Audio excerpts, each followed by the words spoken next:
अस्सलाम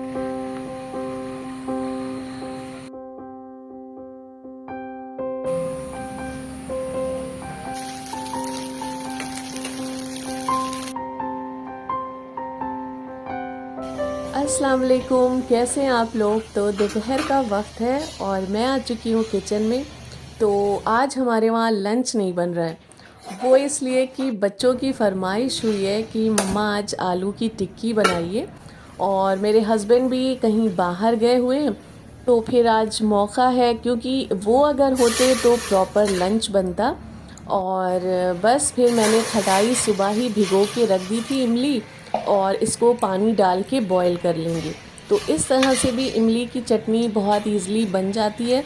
बस आप इमली को भिगो दें और ज़्यादा सा पानी, उसका दुगना तिगना पानी डाल के इसको बॉईल होने को छोड़ दें। और दूसरे साइड आलू भी मैंने बॉईल कर लिए थे, तो इनको छील लेते हैं। और ऐसे ही आलू की टिक्की हमारी अम्मी हम लोगों के लिए, जब हम भाई बहन छोटे थे, तो बनाया करती थी। और वही आज मैं फ़ॉलो कर रही हूँ और मेरे बच्चों को भी बहुत ज़्यादा पसंद है। तो कहने का मकसद ये है कि जो आप अपने माँ बाप को करते देखते हैं, जैसा लाइफस्टाइल वो गुजारते हैं, तो वही आप भी फिर फॉलो करते हैं और ये सिलसिला पीढ़ी दर पीढ़ी चलता रहता है इसी तरह। तो मैं बहुत दिनों से एक बात सोच रही थी, तो फाइनली मैं भूल जाती थी। आज मुझे मेरे जहन में है, तो मैंने सोचा शेयर करूं। तो मैं ये सोच रही हूँ कि मैं एक नया सेगमेंट स्टार्ट करूँ अपने व्लॉग्स में, कि मुझे जो 3 कमेंट्स बहुत ज़्यादा पसंद आएंगे, जो मेरे दिल को छू जाएंगे, तो उनको मैं सेलेक्ट करके अपने डेली व्लॉग्स में उनका जवाब दूँ। वैसे तो खैर मेरे लिए सारे कमेंट्स जो आप लोग करते हैं बहुत ज़्यादा इम्पॉर्टेंट हैं, मेरे दिल के सारे करीब हैं, और आप लोग माशाल्लाह बहुत अच्छे अच्छे कमेंट्स करते हैं। लेकिन इतने सारे कमेंट्स का जवाब देना पॉसिबल नहीं है, तो 3 मैं चूज़ किया करूँगी और उनके मैं जवाब दिया करूँगी, उनके नाम लेके। लेकिन अगर मुझे आपकी राय चाहिए कि आप लोग चाहते हैं कि मैं ये स्टार्ट करूँ, तो बहुत ज़्यादा तो नहीं, सिर्फ 200 कमेंट्स में अगर आप लोग यस लिख के भेजते हैं, तो मैं समझूंगी कि आपकी हाँ है और आप चाहते हैं कि ये सेगमेंट मैं अपने व्लॉग में ऐड करूं।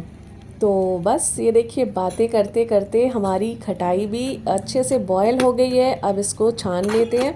और आप चाहें तो इस तरह से भी खटाई बना सकते हैं कि भिगो के रख दी और सीड्स रिमूव करके उसको मिक्सर में अच्छे से पीस लिया और फिर उसको छान के बनाई। और इस तरह से भी आप बना सकते हैं। ये देखिए, सारा इसका जो पल्प है वो निकल आया है। अब इसमें डालिए आप सॉल्ट 1 टीस्पून, टेस्ट के अकॉर्डिंग डालिए इसमें आप ब्लैक सॉल्ट यानी कि काला नमक, और ज़ीरा पाउडर बहुत ज़्यादा ज़रूरी है, तो मैं 3 चम्मच डालूँगी इसमें ज़ीरा पाउडर। और अगर आपके पास सौंठ रखी है तो सौंठ का पाउडर भी ज़रूर डालिए। इस वक्त मेरे पास ख़त्म हो गई है, वरना मैं इमली की चटनी में सौंठ ज़रूर डालती हूँ। और शक्कर की जगह मैं गुड़ ऐड करती हूँ, लेकिन गुड़ भी इस वक्त नहीं है, तो शक्कर की मैं चटनी बना रही हूँ। और बस इसको थोड़ा सा थिक करने के लिए कॉर्नस्टार्च डाल दीजिए 2 चम्मच, थोड़ा से पानी में इसको घोल लीजिए इस तरह से। और जब आप अपनी खटाई में ऐड करेंगे तो थिकनेस आ जाएगी इस तरह से। तो बस हमारी खटाई भी बनके रेडी है। थोड़ा सा इसको और बॉयल होने देंगे धीमी आंच पे, और दूसरी साइड रख लेंगे तवा और गर्मा गर्म टिक्कियाँ फ्राई करते हैं। और दूसरे साइड ये देखिए, मैंने पनीर भी बनाया है, तो पनीर को भी स्ट्रेन कर लेंगे।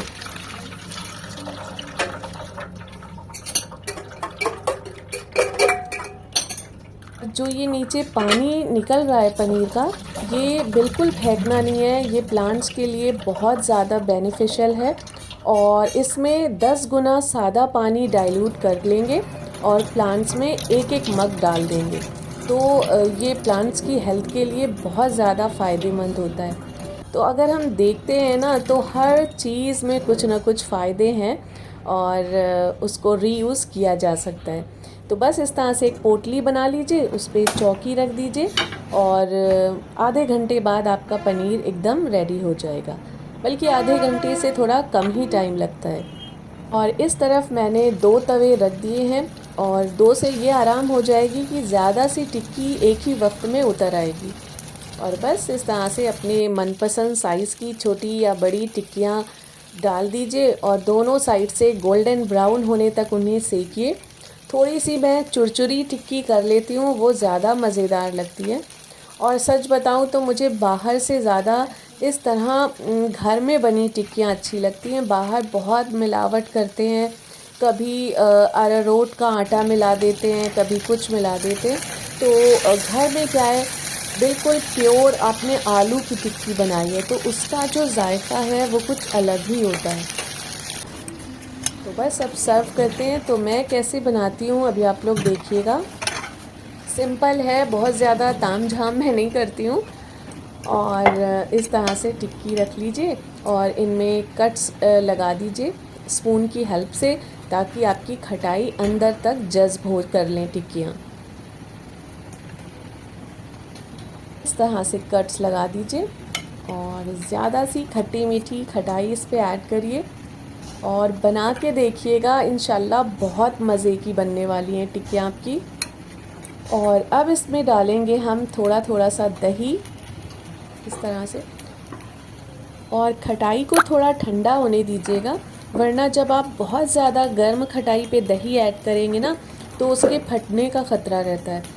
और फिर उस पर ऐड कर दीजिए अनार के दाने, थोड़ा सा चाट मसाला, भुने ज़ीरे का पाउडर और थोड़े से ये आलू भुजिया डाल दीजिए इसमें। तो बस ये आपकी मज़ेदार सी गर्मा गर्म आलू चाट बनके तैयार हो गई है और सच में बहुत मज़े की बनती है। आप लोग ज़रूर ट्राई कीजिएगा और कमेंट सेक्शन में बताना बिल्कुल मत भूलिएगा कि कैसी लगी आपको। ये हमारे जो छोटे हैं वो इंतज़ार में बैठे थे इतनी देर से, तो बस जैसे ही आई तो इनको मज़ा आ गया। ये घर में सबसे छोटे हैं तो बस चीज़ों का इंतज़ार भी सबसे ज़्यादा इन्हीं को लगा रहता है।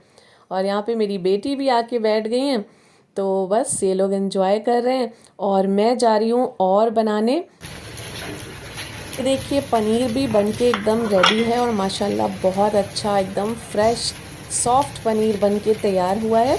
तो मैं सोच रही हूँ इसकी पनीर भुजिया बनाई जाए, बहुत यमी बनने वाली है। तो बस आलू की टिक्की सबने खा पी ली थी, थोड़ा टाइम भी हो चुका है। तो अब मैं फ्रीज़र से मैंगोज़ निकाल के ले आई हूँ और बच्चों के लिए आम कट कर देते हैं। तो बच्चों की फरमाइश पे टिक्की तो मैंने बना ली, लेकिन मुझे ऐसा लगता है कि बच्चों ने खाना नहीं खाया है, तो मैं सोचती हूँ कि कुछ ना कुछ खाते रहें ताकि उनका पेट जो है वो फुल रहे। और आम तो बस कुछ ही दिनों के मेहमान हैं, अब इंशाल्लाह अगले साल अगर ज़िंदा रहे तो नसीब होंगे। तो बस आम जब तक रहते हैं तो ऐसा दिल करता है कि खाने की जगह आम ही खाए जाएं। और बस फिर यहाँ पे मेरी बेटी माशाल्लाह से कुरान शरीफ पढ़ रही है, तो वो इंग्लिश में पढ़ती है, उसको इंग्लिश में ज़्यादा कंफर्टेबल रहता है। तो देखिए ये कुरान शरीफ पढ़ रही है बैठी और नमाज का भी वक्त हो चुका है। तो मैं जा रही हूँ वज़ू करने और अदा करते हैं नमाज। और नमाज अगर आप पढ़ते हैं तो याद रखिए ज़िंदगी में बहुत सुकून आपके रहेगा। और नमाज नहीं पढ़ते हैं और सारे काम आप दुनिया के कर रहे हैं तो आपको फैसिलिटीज़ तो मिल सकती हैं लेकिन दिली सुकून नहीं मिलेगा। और नमाज़ पढ़ते हैं और फैसिलिटीज़ कम है आपके पास, लेकिन ऐसा लगेगा कि अल्लाह ने आपको दुनिया की सारी नेमतों से नवाज रखा है। तो ज़रूर नमाज़ पढ़िए, दिन में एक बार, कम से कम एक बार तो कुरान की तिलावत करिए। तो देखिए फिर आपको दिली और दिमागी सुकून की बिल्कुल कमी नहीं रहेगी। जो आप करेंगे वही आपके बच्चे आपसे सीखेंगे और आगे ज़िंदगी में फ़ॉलो करेंगे। तो बस मेरी ये छोटी सी रिक्वेस्ट है कि आप सभी लोग नमाज ज़रूर पढ़ें। और फिर आ गए थे मेरे भाई और भाभी और प्यारी सी छोटी सी मेरी भतीजी। तो बस आलू की टिक्की मैंने उनको भी खिलाई, उनको भी बहुत ज़्यादा पसंद आई। मैं इस पे बिलीव नहीं करती हूँ कि आपके हज़ारों दोस्त हों, आपके सारे बहुत सारे रिश्ते हों।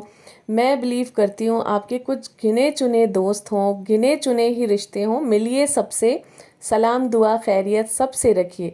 लेकिन कुछ जो रिश्ते होने चाहिए वो दिल के इतने करीब होने चाहिए, इतने स्ट्रॉन्ग होने चाहिए कि आप अगर ज़िंदगी में कभी पलट के देखें तो हाँ, आपको लगे कि हाँ, कुछ मैंने रिश्ते कमाए हैं। तो उन्हीं में से एक मेरा और मेरी भाभी का रिश्ता है। माशाल्लाह माशाल्लाह, अल्लाह नज़रे बद से बचाए, जो बेइंतहा खूबसूरत है।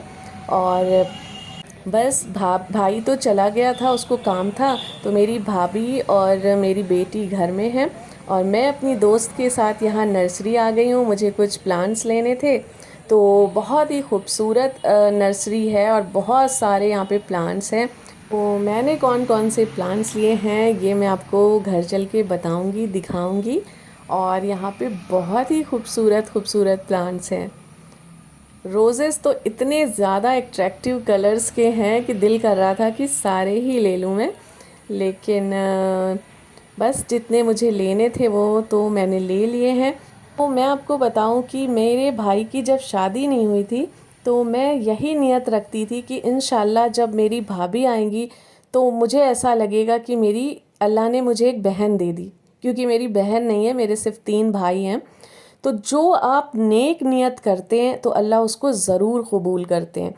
और मेरी ये दुआ अल्लाह ने कबूल की और जब से मेरी ये भावज आई हैं तो मुझे ऐसा लगता है कि मेरी अल्लाह ने बहन एक दे दी है। हम लोगों में कोई किसी तरह की फॉर्मेलिटी नहीं है।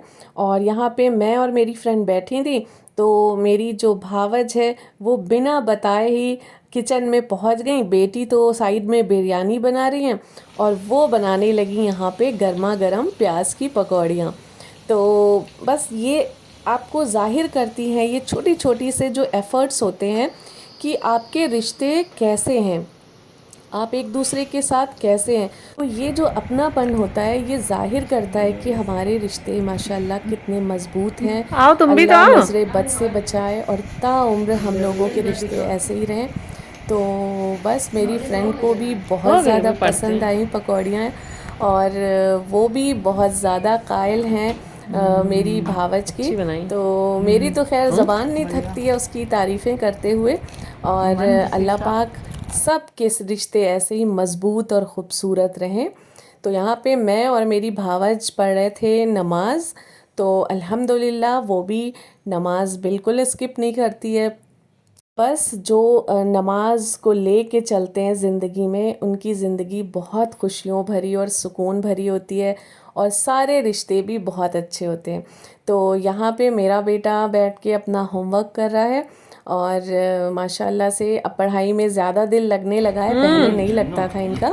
और भाई यहाँ पे अपनी बेटी के दुलार प्यार कर रहे हैं माशाल्लाह से। और बस अब काफ़ी लेट भी हो गया है तो यहाँ पे हम लोग खाना लगा रहे हैं, मेरी भावज और बेटी दोनों खाना लगा रही हैं। तो खाते हैं अपना मज़ेदार सा खाना और खाने में बिरयानी बेटी ने बनाई है और बस सब यहाँ पे बैठे अपना खाना एंजॉय कर रहे हैं। तो आज का दिन भी माशाल्लाह बहुत बिज़ी रहा और बहुत ही खूबसूरत दिन रहा। तो जब भी कोई आ जाता है ना तो वो दिन कुछ स्पेशल हो जाता है, एक रौनक सी आ जाती है घर में। और आपके दस्तरख़्वान पे अगर आपके अपने बैठ के कुछ खा पी रहे हैं तो उससे ज़्यादा खुशनसीबी की कोई बात हो ही नहीं सकती। तो मेरा दिल तो बाग बाग हो जाता है जब मेरे कोई भी रिलेटिव आएँ और हमारे दस्तरख़्वान पे बैठ के खाना खाएं। तो कहते हैं कि मेहमान अल्लाह की तरफ से एक समझ लीजिए तोहफ़ा है। आएंगे इंशाल्लाह। अल्लाह हाफ़िज़। तो बस अब ये लोग जा रहे हैं घर, इंशाल्लाह बहुत जल्दी फिर आएंगे। तो बस इस व्लॉग को भी यहीं पे एंड करते हैं, मिलते हैं नेक्स्ट व्लॉग में। अपना बहुत सारा ख्याल रखिएगा, दुआओं में याद रखिएगा और नमाज़ पढ़ना बिल्कुल स्किप ना करिएगा। अल्लाह हाफिज़।